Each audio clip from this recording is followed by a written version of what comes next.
నిజంగా మీ జీవితంలో నేను నమ్మిన వారు, నాతో ఉన్నవారు, నా పక్కనున్నవారు, నా స్నేహితులు, నా ప్రియులు, నేను ఎంతగానో ఆశ పెట్టుకున్నవారు, ప్రేమించేవారు నన్ను మోసం చేస్తారు, నాకు ద్రోహం చేస్తారు అని, లేకపోతే మీ జీవితంలో ఒక ద్రోహం, ఒక మోసము మీరు రుచి చూసిన వారు ఎవరైనా ఉంటే చేతులెత్తి చూపిస్తారా?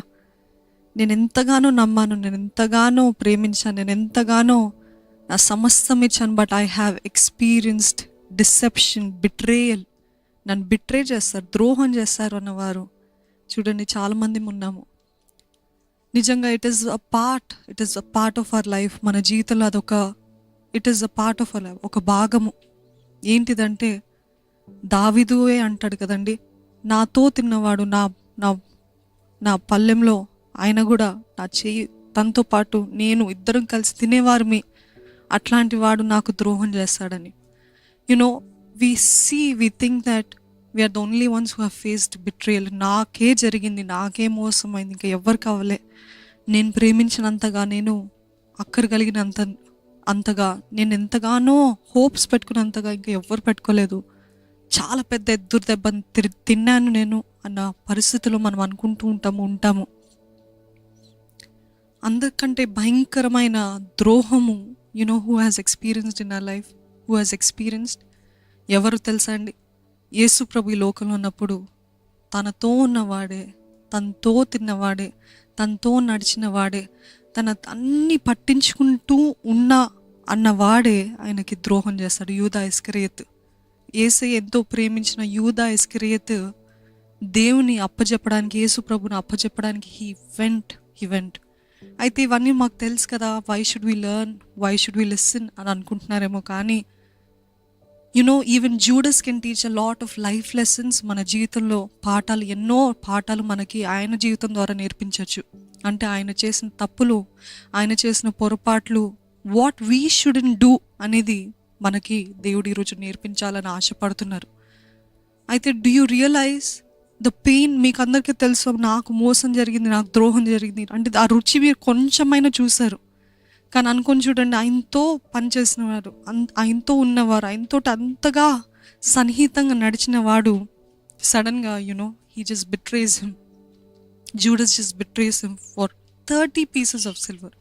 కొద్ది డబ్బుల కోసం, కొద్ది ఆశల కోసం, కొద్ది శోధన కోసం, కొద్ది ఏమైనా వినపడుతుందో, ఏమైనా అర్థమవుతుందో. ఈరోజు మనం అనుకుంటాం యూదా ఇస్కరియోతు ఎంత ద్రోహి, ఎంత మోసం చేస్తాడని అనుకుంటాం. కానీ ఈరోజు మనం కూడా కొద్ది శోధన కోసము, కొద్ది సంతోషము కోసం, కొద్ది ఆశలు తీర్చుకోవడం కోసం, కొద్దిగా మన జీవితంలో ప్లెజర్స్ కోసము, do you realise we're also selling Jesus? మనం కూడా యేసు ప్రభుని అమ్మేస్తున్నామని మీరు గ్రహిస్తున్నారా? ఎంతసేపు యూదా ఇస్కరియోతు కాదండి, మనం కూడా అమ్మేస్తున్నాం దేవుని. అంటే ఆయన రక్తాన్ని చనువు చేసేస్తున్నాం, ఆయన రక్తాన్ని వృధా చేస్తున్నారు మీరు అని పౌలు గారు అంటారు. అంటే we're wasting his blood, we're wasting his sacrifice. మనం అనుకుంటాం నాకేం శోధన, ఈ కొద్దిదే కదా. అంటే every time you're giving in to the sin, ఆ ఇచ్చలోకి, ఆ శోధనలోకి మనం వెళ్తున్న ప్రతిసారి we're saying Jesus, I'm selling you out. నువ్వు అక్కర్లేదయ్యా, నువ్వు వద్దయ్యా అని. We're not able to resist the temptation and we're giving in to ఆ టెంప్టేషన్స్. మనం చూసినట్లయితే మత్తయి సువార్త 26వ అధ్యాయము 14వ వచనము 15వ వచనంలో చూసినట్లయితే, అప్పుడు 12 మందిలోనొకడగు ఇస్కరియోతు యూదా ప్రధాన యాజకుల యొద్దకు వెళ్ళి, నేనాయనను మీకు అప్పగించిన ఎడల నాకేమిస్తారని వారిని అడిగెను. అందుకు వారు 30 వెండి నాణములు తూచి వానికిచ్చిరి. Judas lost something so precious. ఆయన అనుకున్నాడు, నాకు డబ్బులు దొరికినాయి, నాకు వెండి నాణాలు దొరికినాయి, కానీ ఆయన దేవుని సన్నిధిని కోల్పోయాడండి. దేవుని సన్నిధిని కోల్పోయాడు. ఈరోజు మనం అనుకుంటాము ఈ శోధన, ఇవి మన ఆశలు, ఇవి తీర్చుకుంటే చాలా అనుకుంటాము, తర్వాత దేవుడు క్షమిస్తాడులే, తర్వాత దేవుడు చూసుకుంటాడులే. అంటే వీఆర్ లూజింగ్ సంథింగ్ ప్రశస్తమైనది మనం ఏదో కోల్పోతున్నాం. అది ఏంటిదంటే దేవుని సన్నిధి. We're losing God's presence in a life. దేవుని సన్నిధిని కోల్పోతున్నాం. అదే రీతిగా యూదా దేవునితో సంబంధమే కాదు, సహవాసమే కాదు, ఇతర అపోస్తులతో ఉన్న సహవాసాన్ని కూడా కోల్పోయాడు. హీ లాస్ట్ జీసస్, ఆయన దేవుని సన్నిధిని కోల్పోయాడు. అదే రీతిగా సహవాసాన్ని కోల్పోయాడు. ఎంతమంది మనలో చెప్పొచ్చు, every time I sinned I went far not only away from Jesus but from the fellowship.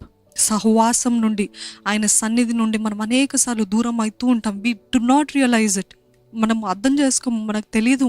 మనం అనుకుంటాం ఇది చిన్నదే కదా అనుకుంటున్నాం. ఈరోజు what are you trading Jesus for? దేవుణ్ణి, యేసు ప్రభుని దేనికోసం అమ్మేస్తున్నాం? What are we selling Jesus for? ఈ సమయంలో మీరు చెక్ చేసుకోండి, దేవుని సన్నిధి నాతో ఉందా? యేసయ్య సన్నిధి నేను కోల్పోయానా?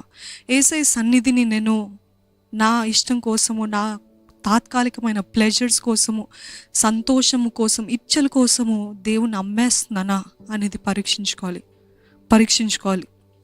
సేవ యోగ్యత పోగొట్టుకున్నాడు, పరలోక బహుమానాన్ని, the reward, he lost the reward that he has to receive from Jesus. 12 మందిని ఆయనే ఏర్పరచుకున్నాడండి. వారిలో ఒకరుగా ఎప్పటికైనా పశ్చాత్తాపడతాడు, ఎప్పటికైనా మారుమనసు పొందుతాడు అని దేవుడు ఎంతో ఆశపడ్డాడు. But he did not, he lost his reward. ఈరోజు మీరు చెప్పగలుగుతారా, నాకు పరలోక రాజ్యంలో బహుమానం ఉంది అని చెప్పగలుగుతారా? రూఢిగా చెప్పగలుగుతారా? కాన్ఫిడెంట్గా చెప్పగలుగుతారా?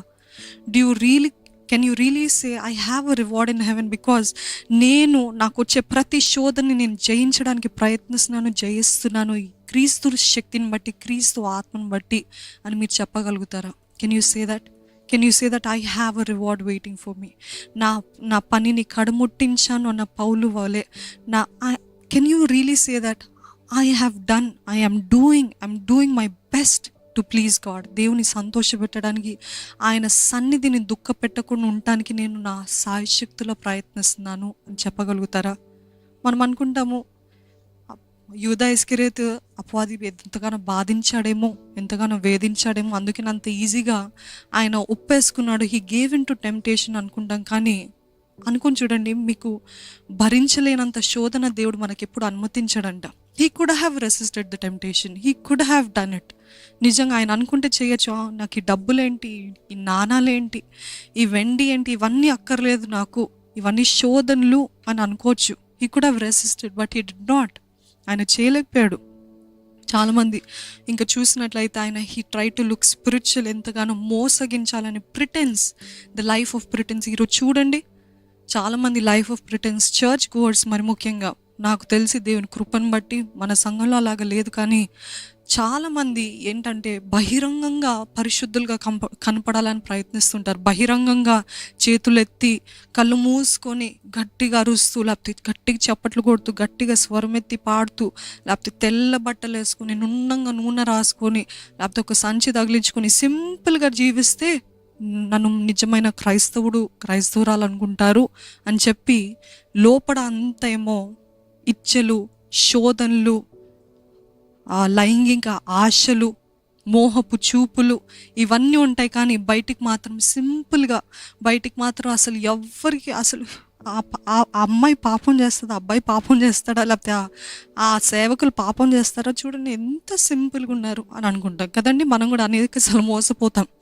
అది యూదా ఇస్కరియోతు ఆత్మ. ఏంటి ఆ ఆత్మ అంటే, యూదా ఇస్కరియోతు అంటాడు, అయ్యయ్యో ఆమె మరియా అత్తరు దేవుని పాదాలకి పూస్తున్నప్పుడు అంటాడు ఏంటంటే, ఇది బీదలకి ఇవ్వకూడదా అని. అంటే మనం ఏమనుకుంటామో, అసలు మనం ఆ స్థానంలో ఉంటే ఎంత భక్తుడినా, ఎంత దయగలిగిన వాడు, ఎంత ప్రేమ కలిగిన వాడు అని అనుకుంటాం. కానీ that is a life of pretence. అందరి ముందు మంచి కానీ ఆయనలోన ఆశ ఏంటిదంటే, ఆయనకేదో ప్రేమ కాదు బీదలంటే, ఆయనకేదో ఇవ్వాలని ఆశ కాదు, కానీ ఆ డబ్బులను అమ్మితే, ఆ అత్తర్ని అమ్మితే ఆ డబ్బులు వస్తే ఆయన సంచిలో వేసుకుందామని ఆశపడ్డాడు.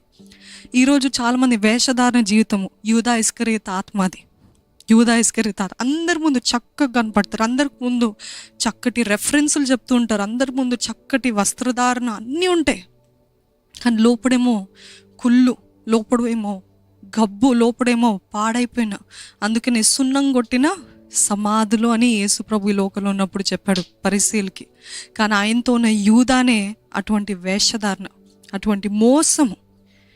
But God gave him last chance. యేసు ప్రభు మరలా అవకాశం వెంబడి అవకాశం ఇస్తాడు. ఇప్పుడైనా పశ్చాత్తాపడతాడు, ఇప్పుడైనా మారు మనసు చెందుతాడా అని ఆఖరికి ఒక దాసుని జాబ్, ఒక దాసుడు చేసే పనిని ఆయన చేస్తాడు. ఏంటిదంటే పాదాలని కడగటం.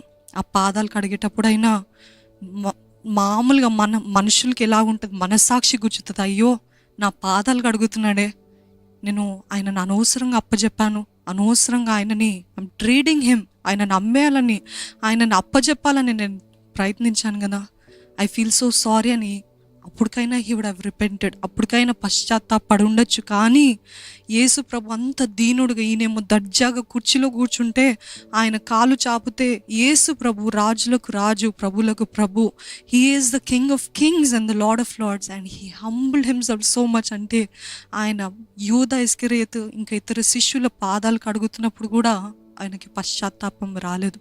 He was not repentant.